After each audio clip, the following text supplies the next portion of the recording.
السلام علیکم ورحمۃ اللہ وبرکاتہ۔ ناظرین گرامی، پروگرام میں ایک مرتبہ پھر حاضر خدمت ہیں۔ جیسا کہ میں نے پروگرام کی ابتدا میں عرض کیا تھا کہ آج ہمارا جو موضوع ہوگا وہ ہوگا دنیاوی تعلیم۔ مسلمان کے لیے کس قدر ضروری ہے اس دنیا کی تعلیم حاصل کرنا، کائنات کا علم حاصل کرنا، سائنس کا علم حاصل کرنا، سوشل سائنسز کا علم حاصل کرنا، اور اس سے پہلے مسلمانوں نے تاریخ میں کیا کیا کارہائے نمایاں جو ہیں وہ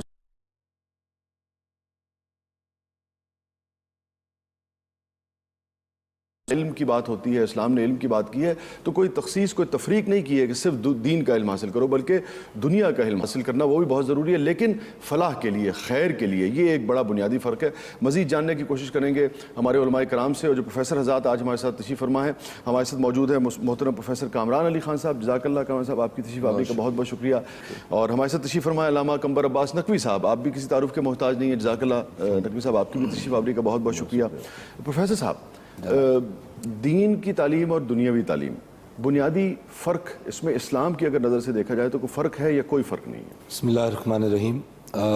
بڑا اہم موضوع ہے جو آپ نے پک کیا، اور جس طرح آپ نے کہا کہ نوجوانوں کے لیے ہم کوشش کر رہے ہیں کہ ایک مشعل راہ دی جائے ان کو۔ ایک اللہ کے بندے سے کسی نے پوچھا کہ دین اور دنیا کا فرق واضح کر دیجئے، تو وہ مسکرائے اور انہوں نے کہا فرق دنیا کو کیسے گزارا جائے یہ دین ہے۔ دین ہے، واہ واہ۔ تو یہاں سے تو یہ بات اسٹیبلش ہوتی ہے، اور قرآن میں تو کیونکہ ظاہر ہے ہر چیز فائنلی ہم قرآن سے ہی اسٹیبلش کریں گے، تو قرآن کے اندر افلا تعقلون، افلا تتدبرون، سبحان اللہ، افلا تتفکرون، درجنوں بیسیوں آیات میں اختتام اس مقام پہ کیا جا رہا ہے کہ تم عقل سے کام کیوں نہیں لیتے، تم غور و فکر کیوں نہیں کرتے، تم تدبر کیوں نہیں کرتے۔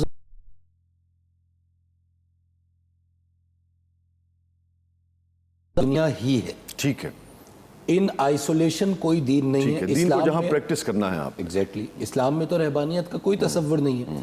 تو دین دنیا سے ہٹ کر ایک کونے میں کچھ اوڑھ کے بیٹھ جانے کا نام نہیں ہے، بلکہ دین تو اس بات کا متقاضی ہے کہ ایک شخص دنیا میں پوری شد و مت سے جد و جہد کرے، اور اللہ رب العزت نے جو اس کائنات کو انسان کے لیے تسخیر فرمایا ہے، اس تسخیر میں اپنا حصہ، اپنا رول پلے کرے۔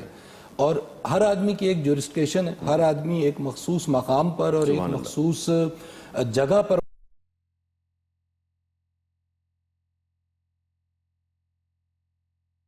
انوائرمنٹ میں اپنا انپٹ دے اور اس انوائرمنٹ کو بہتر کرے۔ تو یہ جو بہتری کا اصول ہے یہ کائناتی اصول ہے، اور مسلمان کیونکہ ایک کائناتی اینٹیٹی ہے، لہٰذا مسلمان پہ تو یہ سب سے پہلے فرض ہے کہ جس کو ہم دنیا کہہ رہے ہیں، جس کو ہم ظاہر کہہ رہے ہیں، اس کے علوم کو حاصل کیا جائے۔ جو اہم بات ہے جو آگے چل کے ہم کریں گے وہ یہ ہے کہ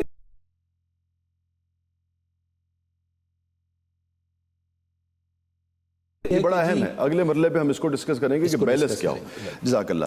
حضرت ابھی جیسے پروفیسر صاحب نے فرمایا کہ قرآن کا ایکسپریشن جو ہے وہ ہے کہ اور تم غور کیوں نہیں کرتے، اور تم تدبر کیوں نہیں کرتے، اور تم فکر کیوں نہیں کرتے۔ یہ جو ایکسپریشن ہے قرآن کا خاص، یہ نہیں ہے کہ غور کرو، کئی جگہ یہ آیا ہے کہ غور کرو، کئی جگہ ایکسپریشن جو ہے، اس ایکسپریشن کو آپ کیسے دیکھیں گے؟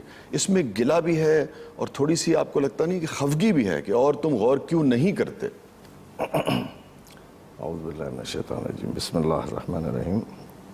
صاحب بات یہ ہے کہ موضوع بھی آپ کا اچھا انتخاب کیا ہوا ہے، اور جہاں تک اس کا تعلق ہے، میرا خیال پورے قرآن میں اگر انداز استفہام کہیں نظر آیا ٹھیک ہے تو وہ ان آیات میں ہے۔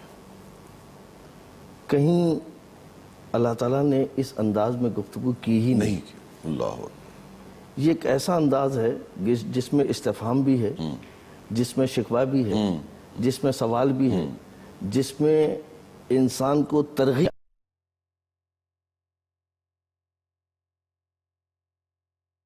اگر تم غور کر لو تو تم کو سب کچھ مل جائے گا۔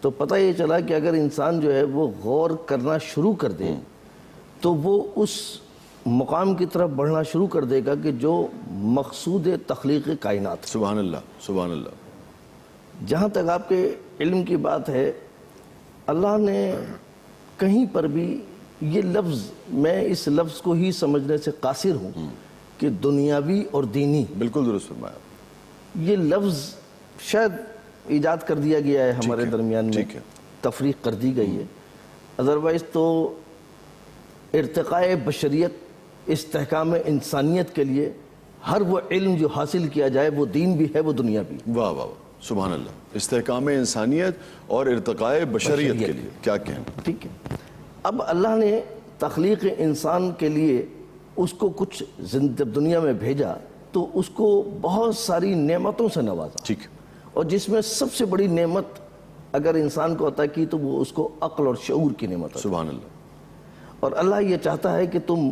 اس نعمت کو استعمال کرو۔ یعنی اگر آپ کبھی علمی گفتگو میں جائیں گے تو جہاں ہادیان برحق کی بات ہوتی ہے اور اس فلسفے کی بات ہوتی ہے تو اصل ایک ہادی اللہ نے عقل انسانی کو قرار دیا۔ واہ واہ واہ واہ واہ واہ، اب اس کے اندر آپ یہ دیکھیں، یہ باتیں ہمارے یہاں لفظوں میں استعمال کر دی گئیں، دنیاوی علم اور دینی علم نہیں، کس میں ارتقاء بشریت ہے، واہ واہ، کس میں استحکام انسانیت ہے، ٹھیک ہے، کہاں مقام بندگی ہے، واہ کیا حصول اور کیا ضرورت زندگی ہے۔ واہ، تو اگر آج سے 100 سال پہلے بہت سارے ایسے آج مرد نظر آ رہے ہیں جو مرد 100 سال پہلے نہیں تھے یا نہیں پتا تھا، آج اس کا حصول ہے، بالکل ایسے، حاصل کرنا واجب، ٹھیک ہے، یہ وجوبات میں سے، یہ فرائض میں سے، اللہ اکبر، یہ ایسا نہیں ہے کہ مطلب یہ کسی یعنی بس کر لو، نہیں۔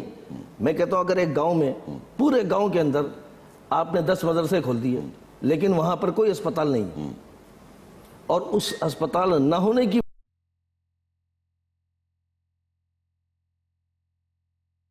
تکلیف ختم ہو رہی ہے، ختم ہو رہی ہے، تو آپ کے اوپر واجب ہے، فرض ہے کہ آپ اس مدرسے کو چھوڑیں، آپ پہلے اس انسانیت کو سبحان اللہ سبحان اللہ سبحان اللہ سبحان اللہ۔ ناظرین گرامی، بڑی عمدہ گفتگو فرمائی پروفیسر صاحب نے بھی اور علامہ صاحب نے بھی علم کے حوالے سے، اور وہی بات فرما رہے ہیں کہ ہمیں مجبوراً اس پر بات کرنی پڑتی ہے، ادروائز کوئی تخصیص نہیں ہے، کوئی تفریق نہیں ہے دینی علم کی اور دنیاوی علم کی۔ بہرحال اس پر مزید بات کریں گے، اور پھر وہ کیا یعنی کہ ہمارے مدرسوں سے ہی ہمارے طبیب بھی نکلے، مدرسوں سے ہی ہمارے سائنٹسٹ بھی نکلے، اس دینی تعلیم حاصل کر کے ہی ہمارے سوشل سائنٹسٹ بھی نکلے، غزالی جیسی شخصیات، جیسی رازی جیسی شخصیات، لیکن پھر کہاں پہ ہم نے غلطی کی ہے، کون سا ایسا موڑ تھا جو ہم نے غلط موڑا ہے جس کے بعد ساری کہانی جو ہے وہ الجھتی گئی ہے، اس پر بات کریں گے۔ السلام علیکم ورحمۃ اللہ وبرکاتہ۔